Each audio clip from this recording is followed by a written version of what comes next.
Bulletin کے آغاز میں بتائیں کہ غزہ امن معاہدہ ہو گیا۔ ثالث ممالک امریکہ اور مصر کے صدور نے غزہ امن معاہدے پر دستخط کر دیے۔ غزہ امن معاہدے پر امریکہ، مصر، قطر اور ترکیہ نے دستخط کر دیے۔ تقریب میں وزیر اعظم شہباز شریف سمیت 20 ممالک کے سربراہان شریک۔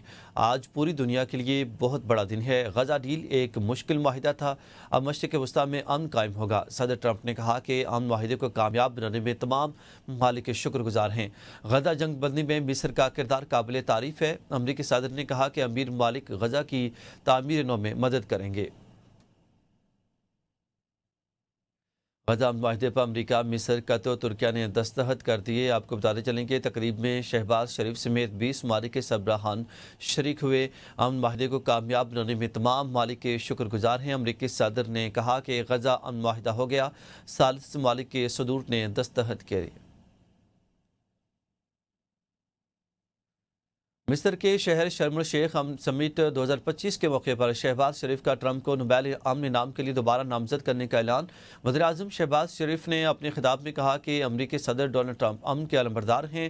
صدر ٹرمپ نے مئی 2025 میں بھارت اور پاکستان کے درمیان ممکنہ ایٹمی جنگ کو روک کر مثالی قیادت کا مظاہرہ کیا۔ یہ اقدام دنیا میں امن کے فروغ کی ایک عظیم مثال ہے۔ وزیر اعظم نے کہا کہ آج ہم انتھک محنت کے بعد غزہ میں امن کرانے میں کامیاب ہوئے۔ قیام امن کے لیے ہم سب نے مشترکہ کوششیں کی۔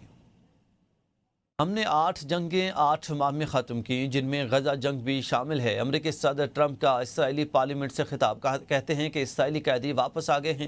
کل میں 7 جنگوں کا کہہ رہا تھا، مگر اب یہ جنگ شامل ہو کر 8 ہو گئے ہیں۔ ٹرمپ کا اسرائیل کو تباہ کن ہتھیار دینے کا بھی اعتراف، کہا کہ ہم نے ایرانی ایٹمی تنصیبات پر 14 بم گرائے، ہم وہ حملہ نہ کرتے تو آج یہ جنگ بندی معاہدہ طے نہ پاتا۔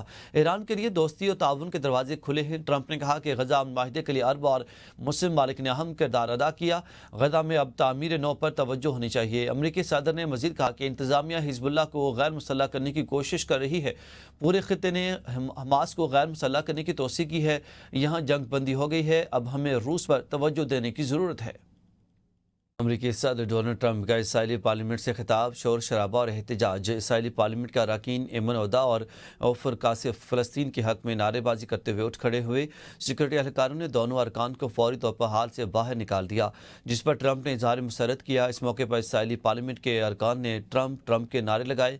ایمن عہدہ اور عوفر کاسف کو ٹرمپ کی تقریر میں خلل ڈالنے پر ایوان سے نکالا گیا۔ محمد سہیل آفریدی خیبر پختونخوا کے نئے وزیر اعلیٰ منتخب ہو گئے۔ سہیل آفریدی کو 90 ووٹ ملے۔ وزیر اعلیٰ کے انتخاب پر اپوزیشن ارکان ایوان سے واک آؤٹ کر گئے۔ جے یو آئی کے امیدوار مولانا لطیف الرحمان، پیپلز پارٹی کے ارباب زرق اور مسلم لیگ نون کے سردار شاہ جہاں نے انتخابی عمل میں حصہ نہ لیا۔ اپوزیشن نے وزیر اعلیٰ کے انتخاب کو کل پشاور ہائی کورٹ میں چیلنج کرنے کا اعلان کیا ہے۔ علی گنڈاپور نے اپنی نشست سے اٹھ کر نو منتخب وزیر اعلیٰ سہیل آفریدی کو مبارکباد دی۔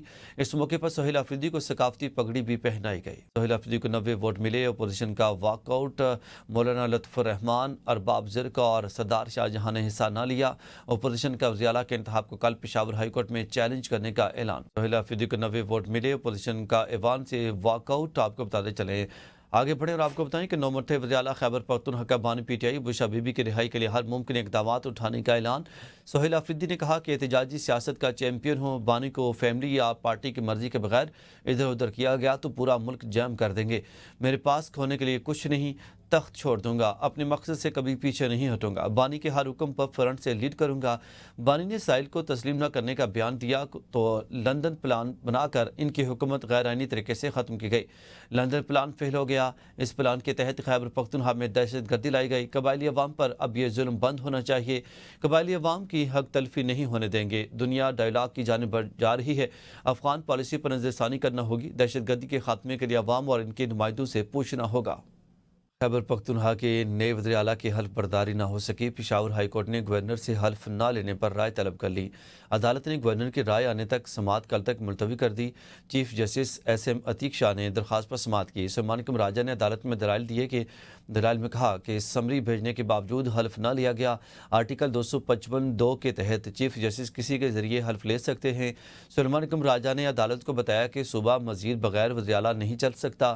ایڈیشنل اٹارنی جنرل نے کہا کہ آرٹیکل 133 کے تحت گورنر کام جاری رکھنے کا کہہ سکتے ہیں۔ چیف جسٹس نے ریمارکس دیے کہ کیا گورنر حلف لیں گے یا نہیں، عدالت کو بتایا جائے۔ خیبر پختونخوا صوبائی اسمبلی میں وزیر اعلیٰ کا انتخاب ایک غیر آئینی عمل ہے جسے قبول نہیں کیا جا سکتا۔ جمعیت علماء اسلام نے عدالت جانے کا اعلان کر دیا ہے۔ حکومتی وفد کے امیر جے مولانا فضل الرحمان سے ملاقات میں خیبر پختونخوا کی سیاسی صورتحال پر تبادلہ خیال کیا گیا۔ اجلاس میں بتایا گیا کہ صوبائی اسمبلی کے حزب اختلاف کی تمام جماعتیں وزیر اعلیٰ کے انتخاب کے اس عمل کو مسترد کرتی ہیں۔ ملاقات میں وفاقی وزیر احسن اقبال، امیر مقام اعظم نذیر تارڑ شریک تھے۔ ملاقات میں مولانا لطف الرحمان، علامہ راشد محمود سمرو، ایم پی سجاد خان، مخدوم آباد آفتاب شاہ شریک ہوئے۔ بیان میں کہا گیا کہ chief justice Peshawar high court سے توقع رکھتے ہیں کہ وہ اس متنازع پارلیمانی عمل کا حصہ نہیں بنیں گے۔ قائد ایوان کا انتخاب آئینی ہے، چند لوگوں کی خواہش ہے سہیل آفریدی وزیر اعلیٰ نہ بنیں، آئین لوگوں کی خواہشات پر نہیں چل سکتا، آئین کے مطابق چلیں گے۔ اسپیکر خیبر پختونخوا اسمبلی کے رولنگ بابر سلیم سواتی نے سپریم کورٹ کے فیصلوں کا بھی حوالہ دیا اور کہا کہ علی امین گنڈاپور کے استعفے کو منظور کرتا ہوں۔ علی امین گنڈاپور نے 2 بار استعفیٰ گورنر کو بھیجا اور ایوان میں بھی استعفے کا اعلان کیا۔ نئے وزیر اعلیٰ کے انتخاب کے لیے تمام سیاسی جماعتوں نے حصہ لیا، اپوزیشن نے بائیکاٹ کیا، شاید ان کی کوئی مجبوری ہوگی۔ پاک فوج کے جوان ملک کی خاطر قربانیاں دے رہے ہیں، ہم سب کو اس ملک سے پیار ہے، شہداء کی قربانیاں رائے گاہ نہیں جائیں گی۔ اسپیکر کے بھی اسمبلی بابر سلیم سواتی نے وزیر اعلیٰ خیبر پختونخوا کے انتخاب کی سمری گورنر کو بھیج دی۔ سمری میں کہا گیا کہ وزیر اعلیٰ کے انتخاب کا عمل مکمل ہو گیا ہے۔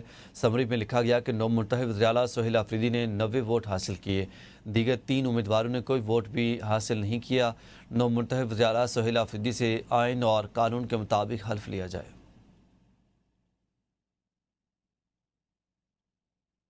علی امین گنڈاپور نے کہا ہے کہ میرے استعفے کے ساتھ مذاق ہو رہا، ہماری اسمبلی ہماری مرضی، جس دن بانی نے حکم دیا استعفیٰ دے دیا۔ بطور وزیر اعلیٰ جو کچھ بھی کیا ریکارڈ پر موجود ہے۔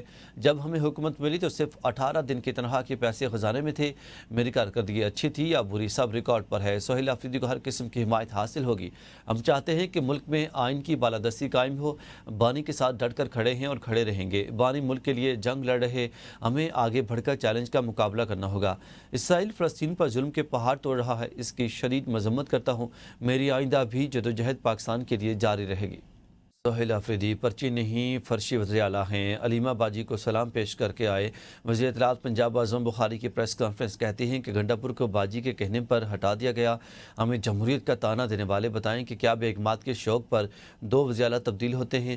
گنڈاپور پہلے وزیر اعلیٰ ہیں جو سازش سے نہیں بلکہ 2 گھریلو خواتین کی لڑائی میں ذبح ہوئے۔ ایک وزیر اعلیٰ بیوی کے کہنے پر لگایا گیا، دوسرا باجی کے کہنے پر ہٹا دیا گیا۔ ان کی بات اڈیالہ کے قیدی سے شروع ہو کر اڈیالہ کے قیدی پر ہی ختم ہو جاتی ہے۔ پنجاب میں کسی کو امن و امان خراب کرنے اور سڑکیں بند کرنے کی اجازت نہیں۔ وزیر خارجہ اسحاق ڈار کی امریکی اور ترکیہ ہم منصب سے ملاقات۔ اسحاق ڈار کی غزہ میں جنگ بندی اور علاقائی امن پر امریکہ اور ترکیہ کے کردار کی تعریف۔ وزیر خارجہ اسحاق ڈار نے کہا کہ امریکہ اور ترکیہ کی سفارتی کوششوں کو سراہتے ہیں۔ اسحاق ڈار نے کہا کہ پاکستان فلسطین میں دیرپا امن اور استحکام کے لیے عالمی کوششوں کا حامی ہے۔ پاکستان فلسطینی کاز کے منصفانہ اور پائیدار حل کے لیے پرعزم ہے۔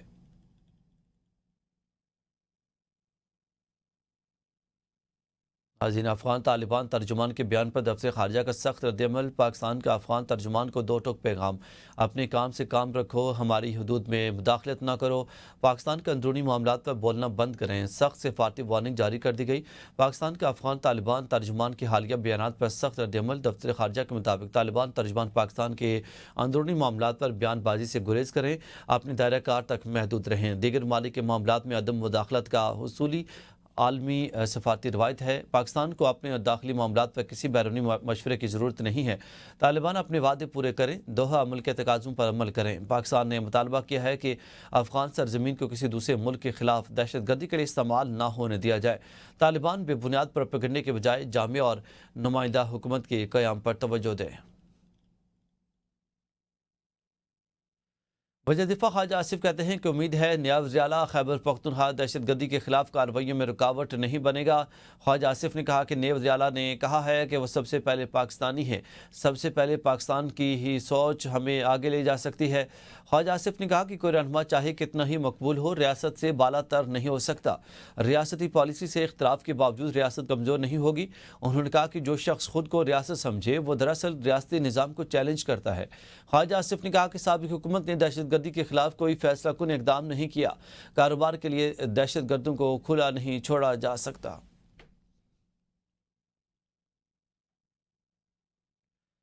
بلوچستان ہائی کورٹ نے سینیٹر ایمل ولی خان کے انتخاب کو درست قرار دے دیا ہے۔ جسٹس کامران ملا خیل کی سربراہی میں 2 رکنی بینچ نے کیس کی سماعت کی۔ شہری محمد علی کنرانی کی جانب سے سینیٹر ایمل ولی خان کے انتخاب کو چیلنج کیا گیا تھا۔ عدالت نے قرار دیا کہ سینیٹ انتخابات کے تمام آئینی اور قانونی تقاضے پورے کیے گئے۔ سینیٹ انتخابات کے تمام آئینی اور قانونی تقاضے پورے کیے گئے۔ عدالت کی جانب سے ریمارکس دیے گئے۔ بلوچستان ہائی کورٹ نے سینیٹر ایمل ولی خان کے انتخاب کو درست قرار دے دیا ہے۔ پنجاب اسمبلی میں حکومت نے مسودہ قانون مقامی حکومت پنجاب 2025 منظور کروا لیا ہے۔ اپوزیشن کی جانب سے پیش کردہ تمام ترامیم کو مسترد کر دیا گیا۔ بل کی منظوری کے دوران اپوزیشن کی مسلسل ہنگامہ آرائی جاری رہی۔ ایجنڈا ملتوی کیا جائے کیونکہ پنجاب میں امن و امان کی صورتحال خراب ہے۔ اپوزیشن لیڈر معین ریاض قریشی اپوزیشن ارکان اپنی سیٹوں پر اٹھ کر شور مچاتے رہے۔ اپوزیشن مسودہ بل کی کاپیاں ہوا میں اڑاتے رہے۔ قائم مقام اسپیکر ظاہر اقبال چنر نے اپوزیشن کے شور شرابے کے باوجود مسودہ قانون مقامی حکومت پنجاب 2025 کی منظوری دے دی۔ اپوزیشن ارکان اپنی سیٹوں پر اٹھ کر شور مچاتے رہے۔ پنجاب اسمبلی میں مسودہ قانون مقامی حکومت پنجاب 2025 منظور۔ اپوزیشن کی جانب سے پیش کردہ تمام ترامیم کو مسترد کر دیا گیا ہے۔ بل کی منظوری کے دوران اپوزیشن کی مسلسل ہنگامہ آرائی جاری رہی۔ ناظرین، چیئرمین پاکستان پیپلز پارٹی بلاول بھٹو زرداری سے وزیر اعلیٰ سندھ مراد علی شاہ کی ملاقات۔ دونوں رہنماؤں کے مابین بلاول ہاؤس سے ملاقات ہوئی۔ دوران ملاقات صوبے میں قیام امن کی صورتحال پر تبادلہ خیال کیا گیا۔ اس موقع پر چیئرمین پاکستان پیپلز پارٹی بلاول بھٹو زرداری کو اہم انتظامی امور پر بریفنگ بھی دی گئی۔ وزیر اعلیٰ پنجاب مریم نواز سے مرکز تبلیغی جماعت کے شورا ارکان نے ملاقات کی ہے، جن میں ڈاکٹر ندیم اشرف، مولانا امجد فاروق، مولانا محمد امیر، امتیاز احمد غنی اور ارشد شامل تھے۔ ملاقات میں رائیونڈ تبلیغی اجتماع کے انتظامات، سہولیات اور عوامی خدمت کے مختلف پہلوؤں پر تبادلہ خیال کیا گیا۔ وزیر اعلیٰ نے رائیونڈ اجتماع کے لیے تمام ممکنہ سہولتیں فراہم کرنے اور بہترین انتظامات کی ہدایت جاری کی۔ انہوں نے D C, C C P O, D I جی اور سی ٹی او کو خود رائیونڈ جا کر انتظامات کا جائزہ لینے کا حکم دیا۔ اس موقع پر انہوں نے اجتماع کے دوران ریلوے اسٹیشن اور ایئرپورٹ سے رائیونڈ تک 3 دن کے لیے الیکٹرو بس سروس چلانے کا اعلان کیا۔ وزیر اعلیٰ نے رائیونڈ جانے والے راستوں پر فوری پیش ورک، 3 اہم سڑکوں کی مرمت اور 1 نومبر سے اجتماع کے اختتام تک خصوصی صفائی مہم کی ہدایت دی۔ رائیونڈ میں ارکے گلاب کے چھڑکاؤ کا بھی حکم دیا گیا تاکہ شرکاء کو خوشگوار ماحول میسر آ سکے۔ تبلیغی جماعت کے اکابرین نے وزیر اعلیٰ کی عوامی خدمات، الیکٹرو بس پروجیکٹ، 90,000 گھروں کی تعمیر اور دیہی شہری صفائی کے اقدامات کو سراہا۔ گورنر سندھ کامران خان ٹیسوری نے گورنر ہاؤس کراچی میں امریکی ادارے unity Islamic centre of Martin گروہ کے بانی ڈاکٹر حافظ اخلاص انصاری سے ملاقات کی ہے۔ گورنر سندھ نے ڈاکٹر حافظ اخلاص انصاری کی خدمات کو پاکستان کی روحانی اور فکری سفارتکاری کا مظہر قرار دیا۔ اس موقع پر ڈاکٹر اخلاص انصاری نے گورنر سندھ کے 50,000 طلباء کو مصنوعی ذہانت کی تعلیم دینے کے منصوبے کو ایک تاریخی قدم قرار دیا۔ انہوں نے گورنر انیشیٹو کے تحت IT طلباء کے لیے امریکی ماہرین کی جانب سے ماہانہ آن لائن لیکچرز کی پیشکش کی۔ آگے بڑھیں گے لیکن ایک بریک کے بعد، ہمارے ساتھ رہیے۔